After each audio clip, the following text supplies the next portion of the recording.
2 new allegedly true Dogman stories sent in by you, our viewers.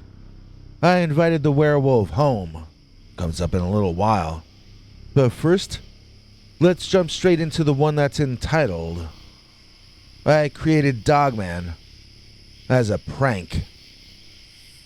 Dear Scary Stories NYC, I am a wealthy individual who decided to put great effort into creating an American myth for the current day and the future. I personally created the entirety of the Dogman mythos, and without me, your channel would likely be telling Bigfoot and ghost stories. Allow me to explain. I had a suit built for me of wolf skins as an experiment back in the 1980s when I was in my later teens and had just gained the first few payments of my inheritance. I was seen in the costume by some people, but I was almost caught up to when they chased me. That costume did not strike fear into their hearts, and so when I gained my full inheritance at the age of 21, I hired personnel and decided to make the Dogman my cottage industry. Together with some top talent, paid double their usual rates to ensure their silence, we designed and crafted a number of Dogman costumes for me and some other tall men to inhabit. This went on for decades, and we were behind some of the more famous Dogman incidents ever. You might think I'm a lone nut raving, but among people of my social class, tomfoolery is the order of the day. We enjoy understanding what is really going on, while obfuscating your view of it.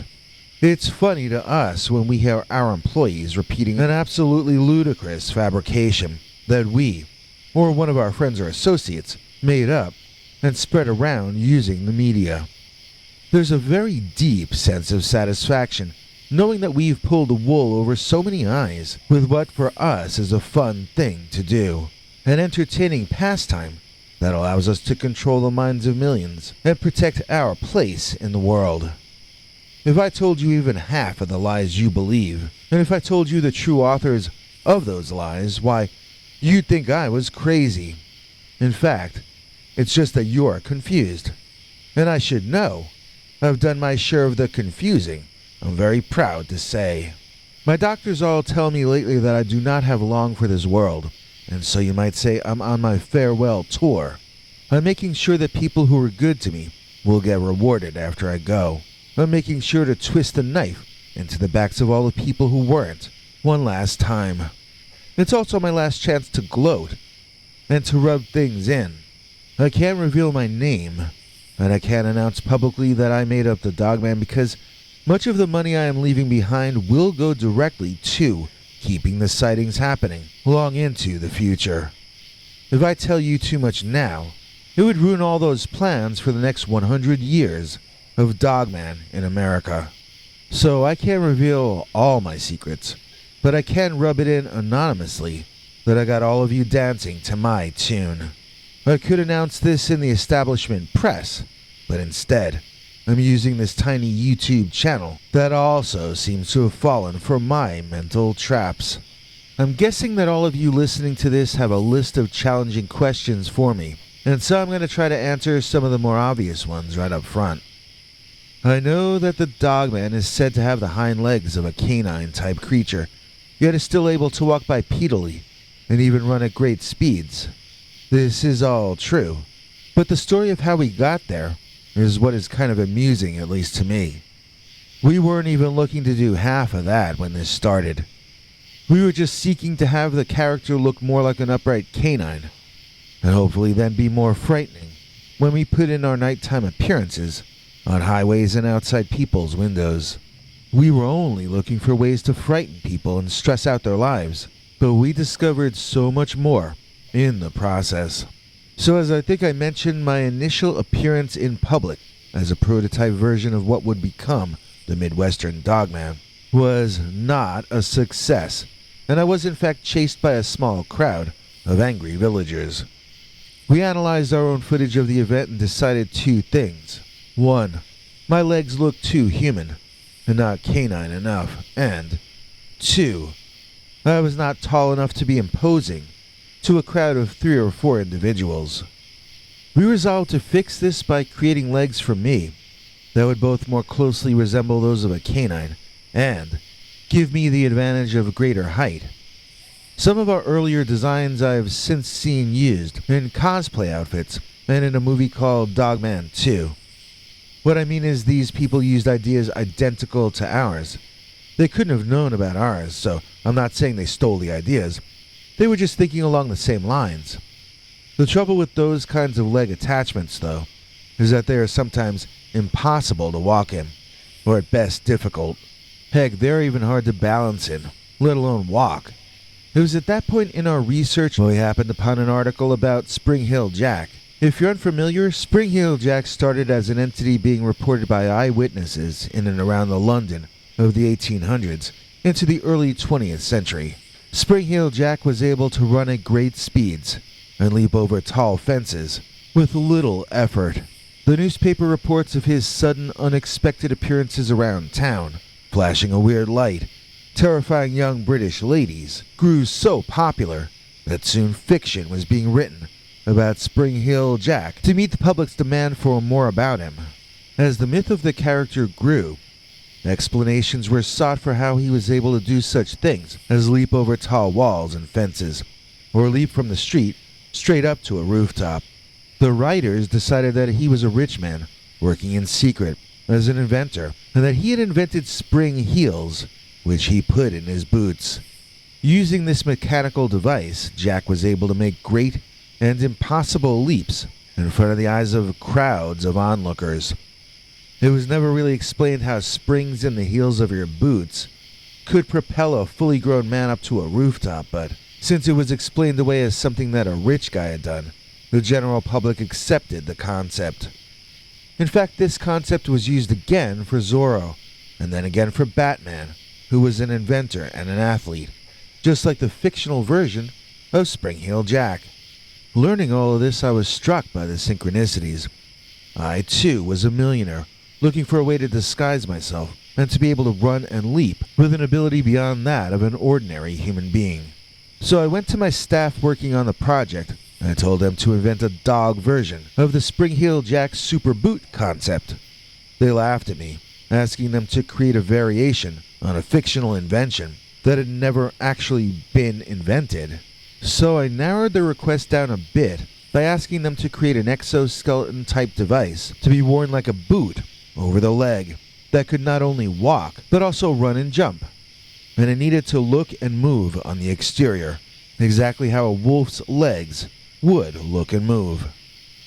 It really wasn't until the mid-1990s when we got the first models of the Dogman boots that allowed easy walking out there in the woods and in the parks, making certain to be seen just at the outskirts of the range of vision of campers and hikers. By the later years of the first decade of this century, we were able to run faster wearing those legs than we could run on our own as humans. Our fastest guy these days can hit 42 miles an hour, or he could a few years back when he was in his prime. I was never recorded running above 27 myself, and that was clocked in 2012, which was when I was in my 60s already. I wish this tech had existed when I was in my 20s. I wonder how fast I could have run then. So anyway, the stories about dogmen who can run alongside your car when you're driving over the speed limit, those stories are either exaggerated or they're about someone else's dogman, not one of ours. However, when a car is peeling out of a spot in fear after seeing one of us, you'd be surprised how long we can keep up with that car during its escape. The legs, when worn by one of our younger performers, can go from 0 to 30 or 40 faster than a car can usually go from 0 to 60. And if you can grab onto the car door or the rear bumper, you can climb on and go for a ride with your victims to extend the fun times a bit further. By the way, none of you should try any of this at home. I was trained in how to do all these things by some professional stuntmen who are still on my payroll to train each new Dogman performer. Those suits do a lot to protect you, but knowing how to make a jump and how to take a fall are the two big factors in keeping injuries down to a minimum. We've developed a series of protocols built up during over 4 decades of experimentation and improvement. We have yet to lose a Dogman performer, and we have yet to lose any part of any of the costumes. Of course, we're using science that might never become available to the rest of you. It's like we're using cheat codes, but you're still playing the game the hard way. So, when you wonder if Dogmen are intelligent, well, sure we are. When you wonder why a Dogman's eyes look as though they were lit up from within, it's because they are. It's a magnificent looking live effect, and it looks absolutely real. For those of you who wonder if Dogman is possibly telepathic, well, I don't know. Do you think we might have some tech for that, too? Did you ever play that computer game that my granddaughter is so involved with? The Sims? She likes to trap a bunch of Sims in a house without food, and then watch them as their lives become degraded into horror, and then a needless and pointless early demise. You should hear my granddaughter giggling when another Sim has bitten the dust.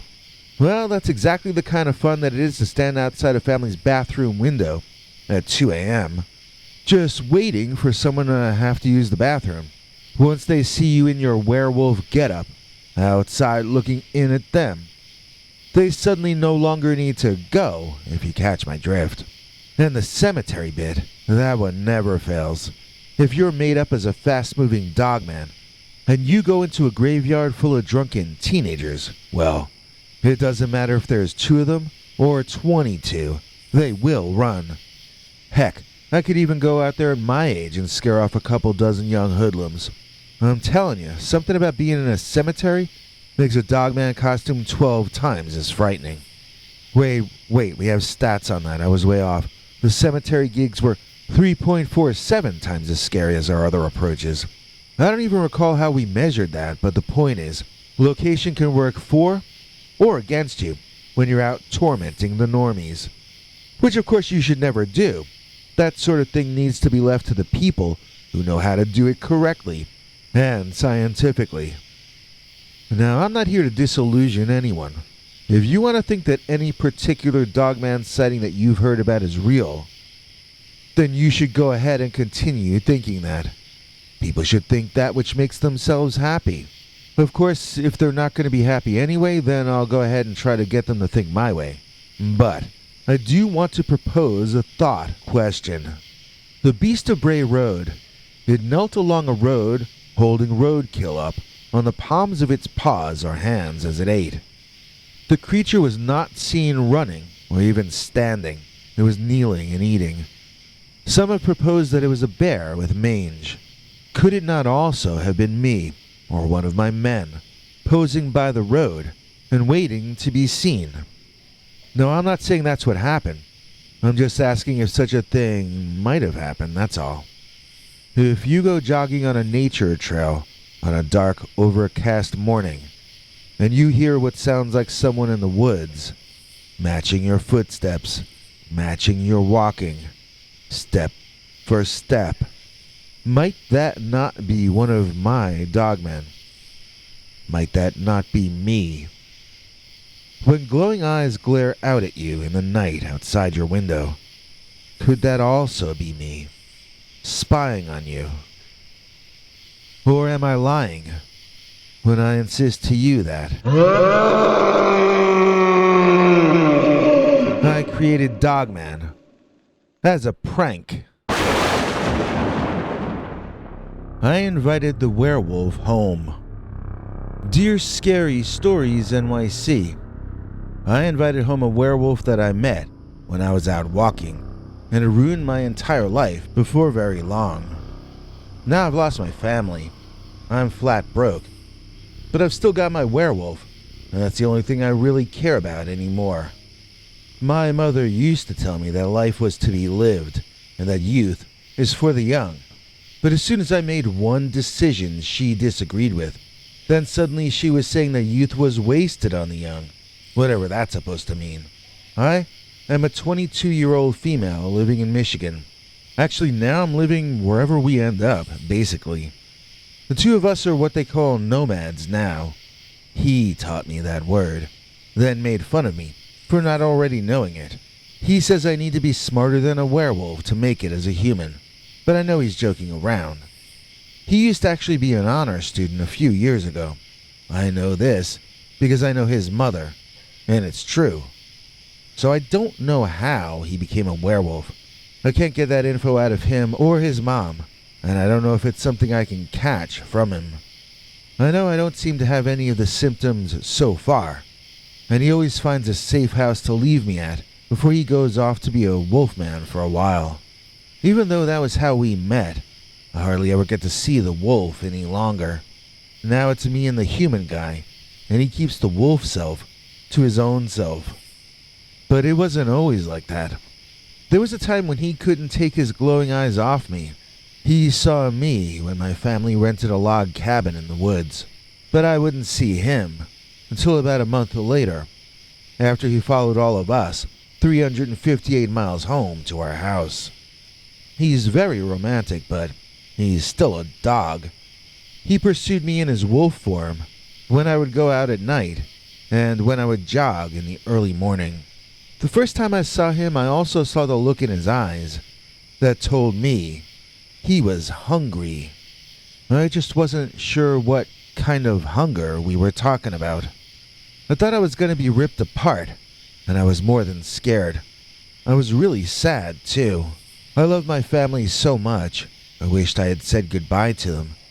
But that was the first time I saw that wolf transform back into a human, and that was when I lost my heart to him. From that moment forward, he mattered more than my family.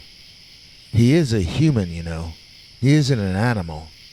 Just because his temper flares, that doesn't make him any less of a man. When he attacked my father, it was not unprovoked. My father called him terrible things, when the only thing my man wanted to do was love me. He wanted to protect me. He wanted to be part of my life. My father was the one who talked my mother into kicking both of us out. He said that we were going to live in poverty, but how is that our fault? It's his fault for denying me my monthly stipend that grandmother's will specifically says is to go to me. So denying me the money I'm due, then saying I will be broke, is sort of like a self-fulfilling prophecy. He told me I'd be dead within a month. He said I'd trip and crack my skull because I don't know how to tie my own shoes. Some dad. He never even noticed that I wear slip-on shoes exclusively. So my man, he has this idea. I wouldn't have gone for it if he asked me a while back, but we've been on our own for about a year now, and I think we've proven that we're survivors. So we think we deserve to have my money back, and we want to move into the main house with my brothers and sisters. Now, my parents would never go for it with things the way they are now, but the thing is, my man, he's been watching my dad when he goes out at night, you know. I think we've already established my man is good at trailing people, better than a private detective, and cheaper, too. It turns out that Dad's been keeping a young girlfriend, about my age, in a little house in the woods, not very far from here. So my guy, he's thinking maybe we should hold a girl hostage or something to get my dad to loosen up the purse strings. Or else maybe, I don't know, get some pictures of them together and do a little blackmail. I don't know how I feel about it. Like I said, it's out of character for the old me. But I've built up a bit of resentment in my time sleeping on the road, and I do think it's time for a truce between me and my father. I guess I'll give him one more chance to be reasonable. I'll go talk to the man fathered a daughter one last time and see if I can appeal, to his humanity. But if that doesn't work, I'm prepared to put the werewolf in charge of the situation. I'd like all of this to be straightened out. I don't think I should have been made homeless just because I invited the werewolf home. Johnny P in the place to be. The man has taste indubitably. Please welcome one of our newest channel members, Johnny P. He gets to see our secret uncensored Dogman stories, and so can you. Here to explain how is our international TV spokesmongrel, Henry Lee Dogman. Hank. Thanks, Biggie. And thanks to all of you for watching this far. If you liked it, please click like. If you'd like to see more of our work, please subscribe.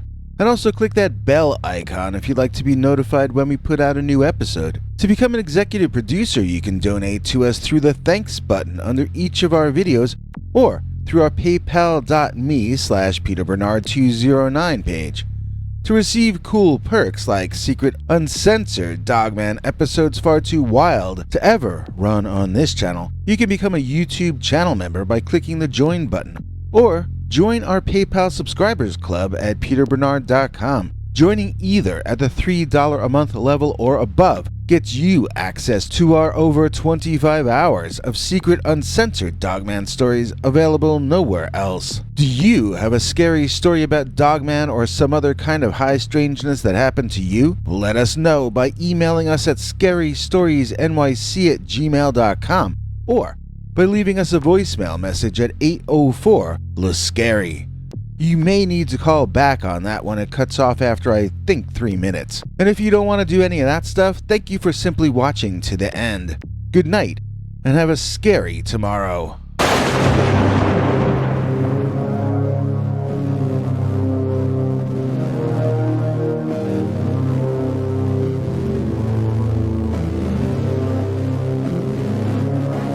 Come back for more scary stories.